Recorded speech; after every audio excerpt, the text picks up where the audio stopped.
So what's up mga ka-action, muli naman po tayo nagbabalik sa ating panibagong video, panibagong reaction mga ka-action, mga kakampeng.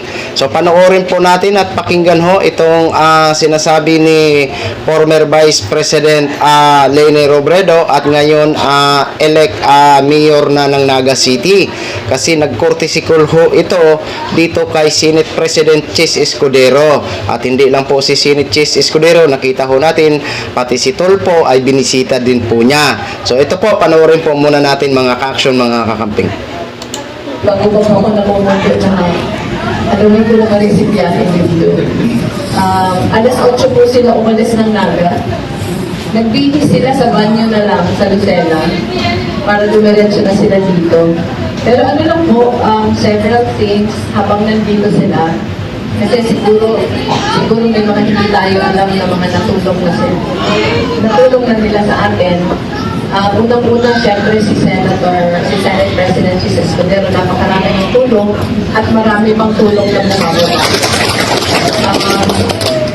Alam po ng mga kapitan, kasi yung ginownload niyo po na mga tulong since last year, pag may nangangailangan ng medical, burial, educational, ito pong gagamit na. Hali po ito ni Senator Chis. Kapag lang yan, may several projects po si Senator Chis sa Naga. Kami kong inuulit, lagi kong inuulit yung pag-umpisa na Naga River Esplanade. Yan, yung kay Senator Chis, yung Metro Naga Sports Complex. Umpisahan na ngayon July, galing din yan kay Senator Chis. Marami pa pong iba na na-announce ko later on, pero parang since 2 years ago, siya talaga yung pupuntahan natin. Kaya napakalaking tulong na po sa Naga. Kahit taga-susunod siya, ang regard niya sa ating pamilya. Yung ginagawa ko sa katabi ng office namin ni Congressman Gabby ngayon, nakita niyo yung mataas na building. Several stories high kay Senator Chis dito. Senator Chis din. Marami pang iba. Si Senator Joel naman, alam niyo itong Cesar Building. Excuse. Yung Cesar Building, tinutukan ko na po siya kanina. Kasi nalaman kasi natin na ang first phase talaga hindi matatapos. Ay, ang gusto ko sabihin, pag natapos yung first phase, hindi pa magagamit. So, nag-promise na po siya na ipapatapos. Yung convention center sa Carolina, ano din yun, hindi lang si Senator Joel, pati si Senator Chis, malaki-laki pa yung kailangan. Pero nag-promise na din sila ipapatapos. Sabi ko, ini-invite ko na sana siya sa inauguration ng Cesar. Pero sabi ko, kailangan ko kasi kung yun ay second phase kasi hindi natin na inaugurate yung first phase na kasi hindi pa magagamit. So, malaki yun. Gagawin po ni Senator Joel, matagal na yung kaibigan. Kasi yung asawa ko yung BILG Secretary, siya magkasama na sila kasi test na secretary nun si Senator Joel. So, text me. Kaya nung nagplano tayo, sinabi ko lang, nandito ka ba? Sabi niya, anytime. Si Senator Robin naman po, alam ko na, hindi na kailangan ko yung kilala. Pero, Bicolano din to. Kasi, yung nanay, Excuse.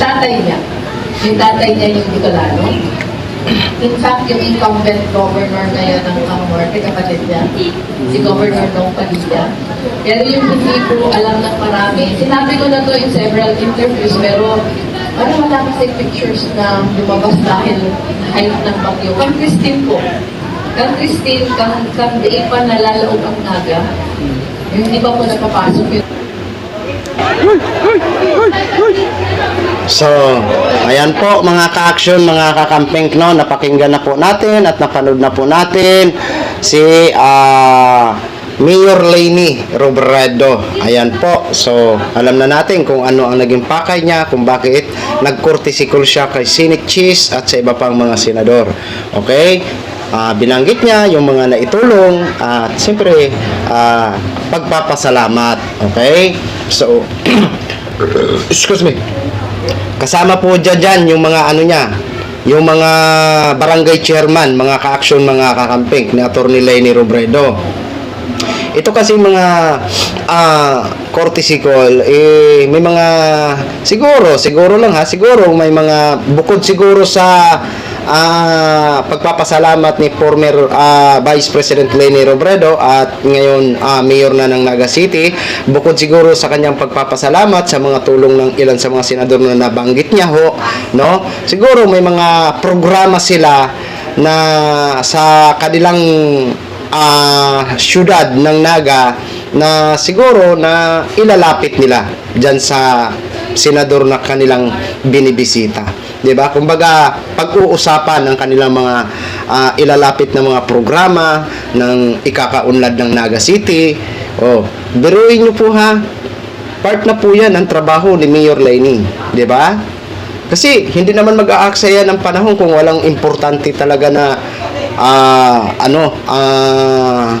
pakay, no? Siyempre may mga, yun nga, ang mga example natin, baka mamaya may mga programa si Atty. Leni Robredo na gusto niyang humingi ng tulong, halimbawa, di ba?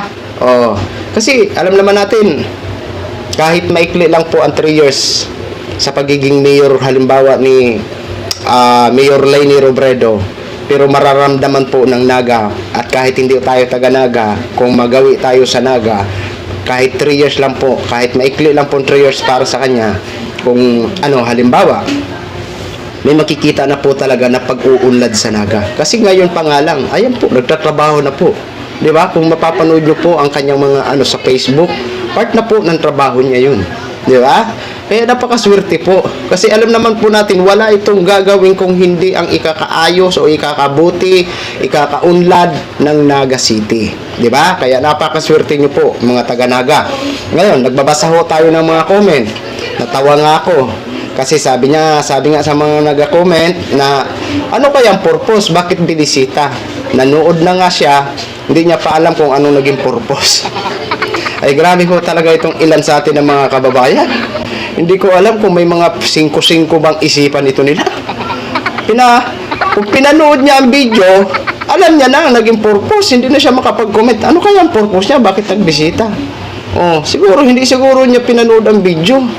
Oo, kasi hindi niya alam kung anong purpose. Kung anong naging pakay ni Mayor Leni sa pag-courtesy call dyan kay Senate Chase Escudero. Di ba? Oh. Excuse me. Kay Rapi Tulfo, nagbisita din si Atty. Leni, si Mayor Leni. Di ba? Oh, ang sabi naman ng mga ilan sa nag-comment doon sa nasabing photos na yon. Baka pinag-uusapan na daw ang 2028. Ay, nako. Iba talaga itong ating mga isip ng ating mga masyadong advance mag-isip itong ating mga kababayan. So yun lang po mga ka-action, mga kakamping klog, i-share ko lang ho sa inyo. Maraming salamat po sa ating mga viewers, Luzon, Visayas at Mindanao, all over the world. Ako po ang inyong likod, si The Action Man. Good evening, everyone. Beautiful.